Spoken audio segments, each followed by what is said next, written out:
정규직, 비정규직 조합원 여러분 반갑습니다. 노동자 방송 진행의 아나운서 김세영입니다. 정부가 주요 노동시장 구조개혁안을 만들어서 우리 노동자들의 목을 다시 옥죄려 하고 있는데요.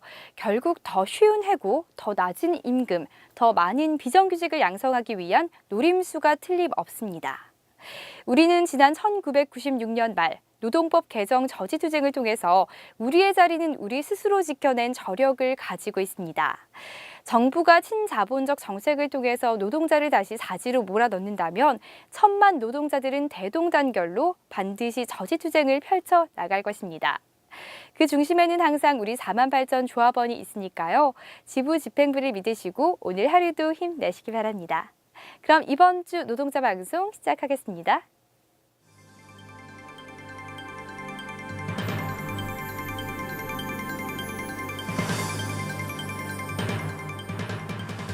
지난 17일 15년 1사분기 노사협의회가 본관 아반떼룸에서 열렸습니다. 지난 16일부터 2박 3일 일정으로 지부 교육위원 역량 강화 수련회를 가졌습니다. 지난 17일 지부 통일축구단 의무교육이 있었습니다. 지난 18일 간식 품평회가 문화회관 지하 1층 에크스룸에서 있었습니다. 지난 11일 양대노총 제조부문 공동결의 노동자 대회가 서울역에서 개최됐습니다. 이번 주 기획방송은 전국에 있는 조합원의 이야기를 전하는 위원회 소식입니다.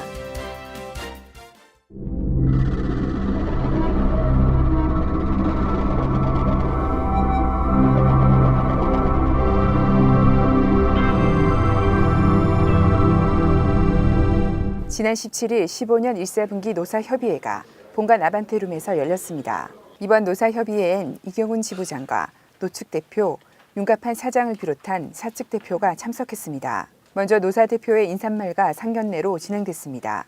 사측은 전년도 경영성과 발표와 사업계획에 대한 설명이 있었고 이후 실무협의를 통해 차기 일정 등을 확정키로 하며 오늘 노사협의를 마무리했습니다. 지난 16일부터 2박 3일 일정으로 지부 교육위원 역량 강화 수련회를 가졌습니다. 이번 수련회에는 울산공장 23명과 지역위원 20명 등 총 51명이 참석했습니다. 이경원 지부장의 인사말이 있었고 조영미 교육실장의 15년 정세와 지부의 대응 방안 등의 교육이 있었습니다. 이후 교육위원 역량 강화를 위한 다양한 교육이 진행됐습니다. 이를 통해 조합원들의 한층 더 높은 의식 강화에 최선을 다할 예정입니다. 상반기 조합원 교육은 4월 6일부터 시작되며 지정된 교육 일정과 차수에 한 명의 조합원도 빠짐없이 참석해 주시길 당부드립니다. 지난 17일 지부 통일축구단 의무교육이 있었습니다. 광복 70년, 분단 70년, 민족의 화해와 평화를 위한 남북 노동자 통일축구대회의 필요성을 교육하기 위한 자리였습니다. 최영규 통일위원장의 교육을 통해 6.15 공동선언의 의의, 통일의 당위성과 통일축구가 조국은 하나라는 그 밑바탕이 될 것이라 했으며 그 중심에 노동자가 함께 앞장서서 꼭 이뤄내고자 한 번 더 강조했습니다. 이번 통일축구대회는 각 지역 예선전을 시작으로 준결승전과 결승전을 각각 서울과 평양에서 개최될 예정입니다. 한편 현대차 지부 대표로 참여한 제네시스팀은 3월 20일 일요일 9시부터 울산 북구 농소운동장에서 예선전을 펼칩니다. 조합원 여러분의 많은 성원과 참여 부탁드립니다. 지난 18일 간식 품평회가 문화회관 지하 1층 에크스룸에서 있었습니다. 이번 품평회를 통해 조합원들에게 매일 지급되는 간식을 새롭게 선정하는 자리였습니다. 이상용 후복실장과 사측 대표의 인사말로 진행되어 노사 동수로 구성된 각 사업부 후복 분과장들의 시식으로 이어졌습니다. 이를 바탕으로 품평회에서 선정된 품목은 공개 입찰을 통해 최종 확정하게 될 예정입니다. 지부 후복실은 건강과 직결된 먹거리 하나에도 최선을 다할 것입니다. 지난 11일 양대노총 제조부문 공동결의 노동자 대회가 서울역에서 개최됐습니다. 이번 출범식과 대회는 민주노총과 한국노총의 금속제조업 노동동지들이 하나로 뭉쳐 정부의 노동시장 구조개혁에 당당히 맞서기 위해 마련됐습니다. 민주노총 한상균 위원장과 한국노총 김동만 위원장은 대회사에서 박근혜 정권에 맞서 노동시장 구조개혁 저지와 실노동 시간 단축을 촉구했습니다. 이에 4월과 6월 총파업을 통해 반드시 저지시키겠다는 가열찬 의지를 밝혔습니다. 이어서 문화공연과 총파업의 의지를 밝히는 퍼포먼스가 진행됐습니다. 출범식을 마친 직후 5천여 명의 대우는 서울시청까지 가두 선전전을 펼쳤습니다. 선전전 도중 LG, SK통신 노동동지들이 고공농성을 하고 있는 중앙우체국 앞에서 농성 동지들에게 투쟁의 응원을 펼치며 다음 장소인 시청광장에서 마무리 집회를 가졌습니다.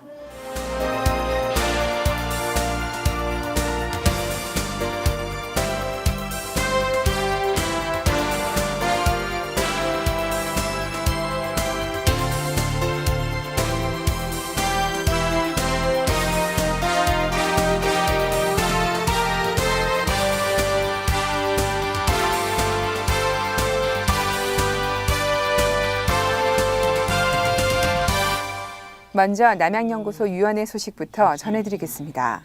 지난 1월 29일 1사분기 노사협의 안건을 최종 확정했습니다. 각 선거구별로 취합된 안건을 바탕으로 총 18개 본안건을 심의해 3월에 진행될 1사분기 본협의 때 다룰 예정입니다. 두 번째 소식은 전주위원회 소식입니다. 지난 2월 9일 전주지역 모범학생 장학금 전달식을 가졌습니다. 이번 전달식은 전주위원회 사업의 일환으로 마련되어 전주위원회 강만석 의장을 통해 완주고등학교 8명의 학생에게 장학금을 전달했습니다.